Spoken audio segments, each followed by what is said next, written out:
While embracing my crying son, I heard the sound of screeching brakes and something colliding. Immediately after, I heard my mother-in-law's voice. "Oh dear, I didn't see them." She probably didn't check on the person she hit. She said it with a half-smile. Ignoring her, I continued to embrace my son and rush towards the fallen person. "My husband is in trouble. Please call an ambulance." "Huh? What? Why are you there? And then who did I hit?" My mother-in-law turned pale as she quickly realized her mistake. My name is Emma, 25 years old. I lost my parents at a young age and grew up in a facility. It's a common story. At first, I was quiet and withdrawn, but by the time I left the facility, I had become an optimistic person after meeting someone that was like an older brother figure. After graduating from high school, I aimed to become a full-time employee while working part-time at a restaurant. And due to the labor shortage, and with my hard work recognized, I was able to become a full-time employee within a year. Despite long working hours, I enjoyed my job. Then, my husband Liam joined the company as a junior colleague. Liam had switched careers from another industry, so I was unsure how to interact with him as a senior colleague. He sensed that and listened attentively to me, expressing his gratitude. "Emma, your explanations are thorough and easy to understand. Thank you for everything." I was strongly attracted to Liam, who treated me with kindness and respect without displaying any negative attitude towards me despite being 10 years younger. When Liam proposed the relationship, despite concerns from those around us, I gave my consent, and we began dating. "You're only 22 years old, and you may have many things you want to do, but I'm already 32, right? I do respect your opinion, but if you're okay with it, Emma, I want to spend more time with you." I immediately accepted Liam's marriage proposal, as he even showed concern for me during the proposal. Above all, having lost my family at a young age, I had a strong longing for a family. I wanted to create a happy home together with him. That's what I had in mind. However, I grew up in an institution. As a result, I have faced various hardships because of it. Liam's parents divorced when he was young. Since then, it seems he has had no contact with his father. As a result, Liam's mother raised him single-handedly. I was very worried that Liam's mother, who had lived with him as a single mother, would object to his marriage to someone like me, who had grown up in an institution. "Oh my, you're such an adorable young lady. Your eyes are so round and your skin is beautiful." "I'm Emma." "I've heard about you from Liam. He mentioned that you grew up in an institution." "Ah, yes." I instinctively tensed up. I thought it was going to be a failure after all. "Oh, no! Don't make that face. It's all right, it's all right. It's perfect." "Huh? It's perfect?" The way my mother-in-law said it bothered me a little. "Aw, Mom, you've always wanted a cute daughter, right?" Liam stepped in to support me. "That's right. I've always wanted a daughter." I somehow felt like I was being deceived. But more than that, I was happy that I was accepted without any problems and allowed to get married. "From now on, we're a family of 3. Saying that, Liam patted my shoulder from behind. "Yes, that's right. Emma, when are you moving here?" "Huh? Here?" "Ah, we haven't talked about living together yet." With a casual tone as if he had just forgotten to buy bread, Liam spoke. I couldn't help but feel a sense of discomfort, but in front of my newly approved mother-in-law, I couldn't get angry or firmly refuse. I remained silent, unable to say anything. "In this town, it's common for the eldest son's wife to live together with a family." "I'm sorry for not explaining, but Emma, you're okay with it, right? You've lived with other people in the facility, and despite the constant coming and going, everyone got along well. You even took care of everyone, right?" "Well, but, Huh? Don't you like it? Don't you want to get married? You want to become part of my family, don't you?" Faced with Liam speaking in a slightly intimidating tone, I couldn't refuse. And so we began our cohabitation after getting married. At first, things were going well, and I collaborated with my mother-in-law and Liam in doing household chores, managing to balance family and work successfully. However, after 6 months, both my mother-in-law's and Liam's attitudes started to change. Haven't you had a baby yet? You're so young, it's a shame you can't conceive. What do you mean? Mom, stop it. I'm eating right now. You can talk about that stuff when I'm not around, Liam uttered in a deeply annoyed tone. Liam said it not to defend me, but because he doesn't want complaints about his wife in front of him, as it would ruin his appetite. You too. Honestly, even though you look decent, your housework and salary are just average, and now you can't even have children. What's the point of getting a wife? And did you choose properly? No parents, a lonely young woman. Her housekeeping is decent, and she hasn't been with any other men. She's clean, and her appearance is decent. She meets all the conditions you mentioned, doesn't she? I wish they would have such discussions, at least, when I'm not around. Is it just because I'm young and selfish that I feel this way? Do other wives endure such things in the world? While thinking about these things, I could only pretend not to hear as I continued doing the dishes. Even though such conversations happen on a daily basis, I still want to create a happy family somehow. Maybe things will change if we have a child. I believe that if I worked harder on housework and improved my salary, things would get better. Since having a child is a precious gift, I made an effort to work overtime and earn more money than when I was single. I also felt the need to excel in housework, so I would finish cleaning and laundering before work, and when I returned home, I would prepare dinner for the 3 of us and continue with more housework. It's frustrating because my mother-in-law, who probably did the housework before I came, stopped doing it after we started living together and would only complain, leaving me to handle everything. Since you used to take care of a large number of people, it shouldn't be a big deal to handle just 3, right? I was made to do all the household chores by myself, even when I came home after working overtime. Liam now works at the head office instead of the field, and he often finishes work on time. However, he rarely helps with household chores. Without defending me against my mother-in-law, Liam would come home and lock himself in his room. Apart from meals, he would put on headphones and play online games, so there was hardly any conversation between us as a married couple. However, my mother-in-law continued to control everything, and on the days when she gave instructions, he would reluctantly come out of his room and spend time in my bedroom. And finally, the day came when I could no longer bear being under complete control. You did it! It's a baby! A baby! My condition worsened, so I went to the hospital for a checkup and discovered that I was pregnant. It had been a year since our marriage, and it was a long-awaited moment.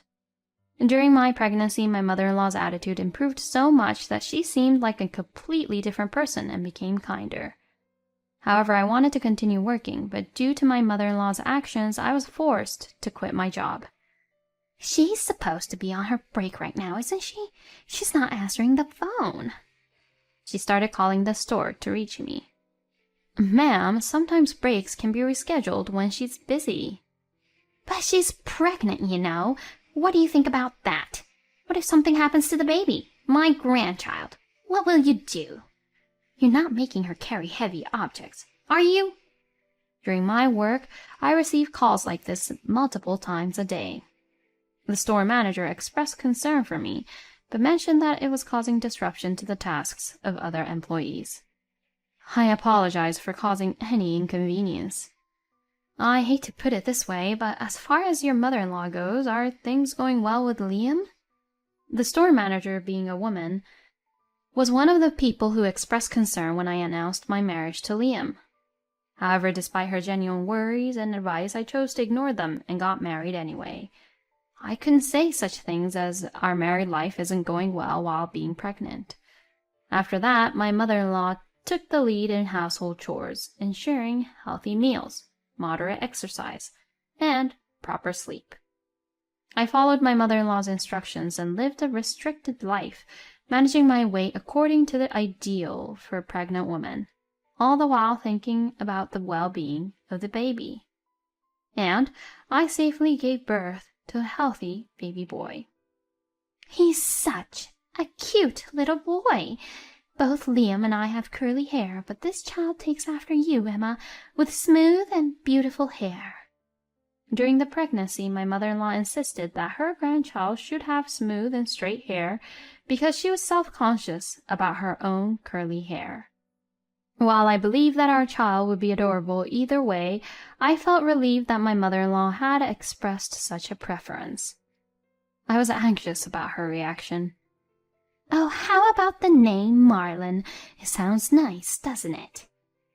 Huh? I actually had another name in mind. What? It's my grandchild, you know. Plus, it's the name of my favorite actor. It's a handsome name, isn't it? Naming a child based on such reasons? I glanced at Liam, who was playing games on his phone with little interest in our newborn son in the corner of the hospital room. Liam noticed my gaze, but quickly averted his eyes. Since Mom will take care of him, why not choose a name that Mom likes? I couldn't believe my ears. Mom will raise him. I will raise him myself. He's my child. I know, right? It's a cool name, isn't it? What is this person talking about? As my mother-in-law was soothing our son, she referred to me as this person. But... Indeed, he is my son, whom I gave birth to and suffered for. I wanted to have the authority to decide his name. Even though my job has been taken away and our family is far from ideal at the moment, I thought this was something I couldn't compromise on. But it's not like that. I'm supporting you, and Liam is working for us. You were able to have this child and have a life, right? Your own husband is telling you to obey your mother-in-law, so keep quiet. In the face of my resistance, my mother-in-law spoke strongly. That's right. Don't cause trouble. If you want to be with our son, just follow along. In the private room, with only the three of us, being criticized by two people, and faced with the threat that I had to obey if I wanted to stay together, I couldn't resist any further. And after being discharged from the hospital, just as Liam had said, the household chores became my responsibility, while my mother-in-law took charge of childcare, creating a completely reversed dynamic. However, my mother-in-law's childcare principles were based on outdated ideas, and she seemed to have a preference against feeding the baby with formula milk. So when my son was hungry, she resentfully let me hold him. They say it's better to breastfeed for at least 6 months. Until then, I guess you're necessary, so there's no helping it. She continues to say such things. I was anxious about what would happen after 6 months. Would I be kicked out, perhaps? It was impossible for me to leave without a job. Moreover, even if they were to drive me out, I would never let go of my son. But would they really separate a mother from her child like that? I was full of anxiety, and simply getting through each day was a struggle. My son, born in the summer, was growing healthily and thriving, oblivious to my anxious feelings, and had started crawling. Susie, how about taking him out and letting him interact with other children soon? Huh? You don't have to think about that. Well, I guess it's not a bad idea. Then, how about the day after tomorrow? There seems to be an event at a nearby park. Well, fine then. I don't want people to think I'm weird. You're coming with me the day after tomorrow. It's good that I come along too? I didn't think I would be able to go together. I still worried about my son, who was mostly interacting with my mother-in-law. So I thought it would be good to provide him with some stimulation. Don't get the wrong idea. I'm the one who will mainly do the talking, okay? After all, you haven't been involved in childcare, have you? I thought it might be my mother-in-law's fault for not letting me, but I didn't want to say anything that would upset her and prevent me from going out with my son, so I kept quiet. And then, on the day of the event, I was able to spend a delightful time with my son.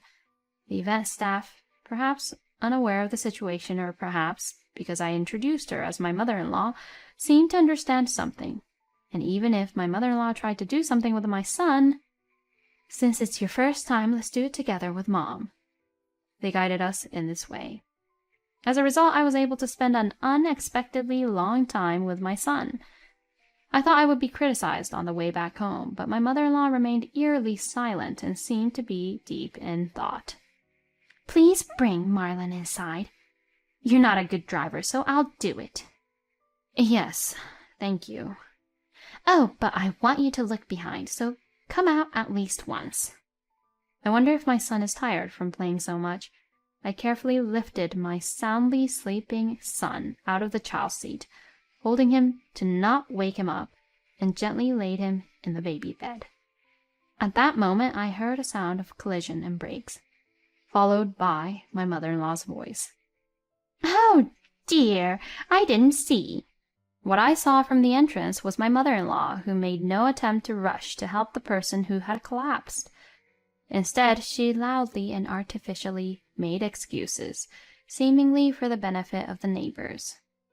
The fallen person was my husband. My husband is in trouble. Please call an ambulance quickly. Huh? Why are you there? Then who did I hit? My mother-in-law's face turned pale in an instant. Yes, she had mistaken my husband for me and pretended to park the car by reversing straight into him. Quick! Call an ambulance! You ran over Liam! No, that can't be. I mean, I checked the jacket. I made sure I had the right jacket. I was in shock, and although I held some resentment, I couldn't bring myself to believe that my mother-in-law was unable to make a phone call. After all, she was someone I had once loved. I rushed to the phone and called an ambulance, and at the same time, I called the police. Liam managed to survive, but the impact to his lower back was severe. This meant that walking freely would be challenging for him from now on, and he would rely on a wheelchair for mobility. Additionally, his shoulders seemed to have taken a significant hit, affecting the functionality of his dominant hand, and his right wrist appeared to have limited movement as well. Let's get a divorce. I never expected my mother to go this far. I'm sorry for dragging you into all the mess between my mother and me. I truly apologize. When Liam woke up, he inquired about his own condition and what had happened to his mother from the doctors and the police. It was as if a weight had been lifted off his shoulders, and he sincerely apologized to me. Instead of just apologizing, I wish you had focused more on me and our son and protected us. I wanted you to make an effort to become a family. I'm sorry for taking away the best time of your life. I don't know what I can do in this condition, but I want to do everything I can. Remember those words. After confirming that Liam's condition has stabilized and obtaining temporary discharge permission, I headed to the prison where my mother-in-law was. It would have been enough to simply divorce Liam, but that alone didn't satisfy me. It's been a while, mother-in-law. I thought there might be words of apology, but that hope vanished in an instant. It's because of you that I ended up in this place. What about my grandchild? How is Marlon doing? If I leave him in the hands of a useless person like you, Marlon will be ruined. I was astonished by her rotten mindset. However, now, despite her assertiveness, my mother-in-law, who was dressed plainly and without makeup, appeared small. When I came here, I thought maybe there was no need for further blame, but I felt no need to hold back in response to my mother-in-law's attitude. I felt relieved and ready to confront her with the appropriate consequences. No matter how much you try to act tough or belittle me, you're a criminal locked behind bars, and you can't do anything more. I, on the other hand, am free to do whatever I want. What kind of disrespectful talk is that coming from a foolish daughter-in-law like you? I'm not your daughter-in-law anymore. I'm a complete stranger. What? We got divorced. I couldn't bear the attacks from my mother wanting a grandchild, so as a result I forcibly found a woman who met my mother's conditions and made her have a child. Never expected it would come to the point of causing harm. I can't keep up with you anymore either, mother or not. Can't keep up, huh? What about Marlon, then? We don't need a daughter-in-law like you anyway.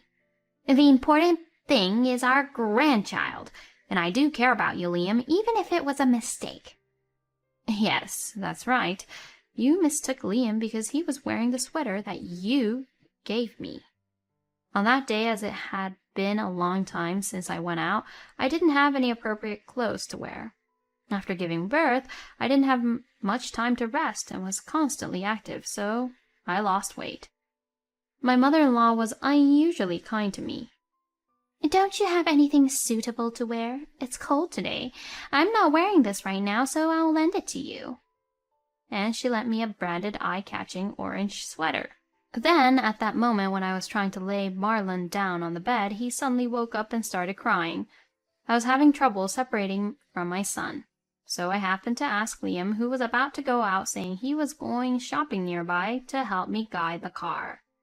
And since Liam was slightly dressed, I thought he might feel cold while guiding the car. He seemed fine with it, despite being a man, so I lent him the sweater. "That's right.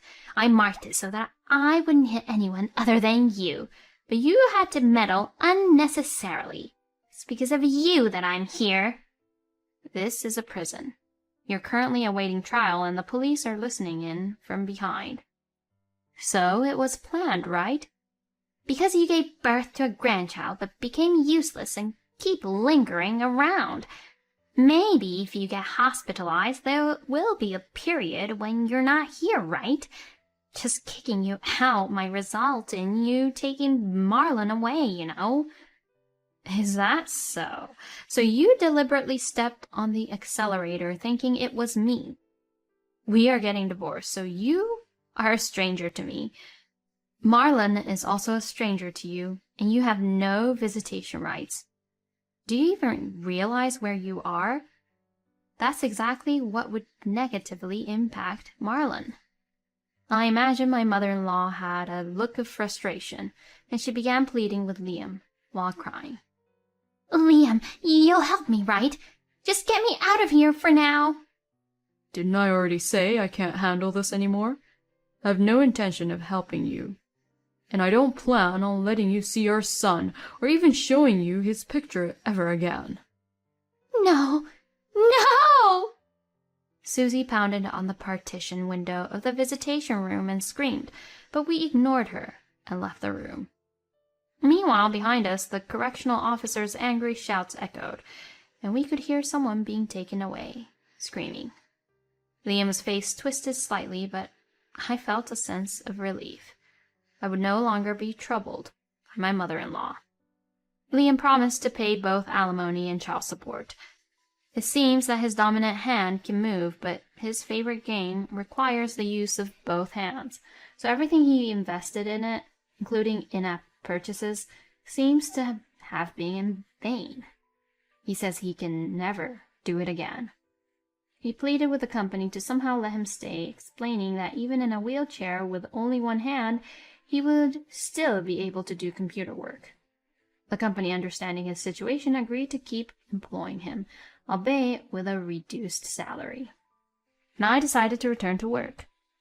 It seems that this story was conveyed to the female manager through someone related to Liam. "Because it also concerns your son, I would like you to contact me, even if it's after you've calmed down. I've been concerned about it all this time, but I couldn't do anything. And this time, I really want you to rely on me." She says so, and promised to rehire me. And now the families in the facility who were like older brothers to me have kindly allowed me to stay until things settle down, and I am preparing for a fresh start. This time, I'm determined to express my aspirations, protect what's important to me, and live a fulfilling life while maintaining open and effective communication with others. I'll cherish those invaluable elements every step of the way.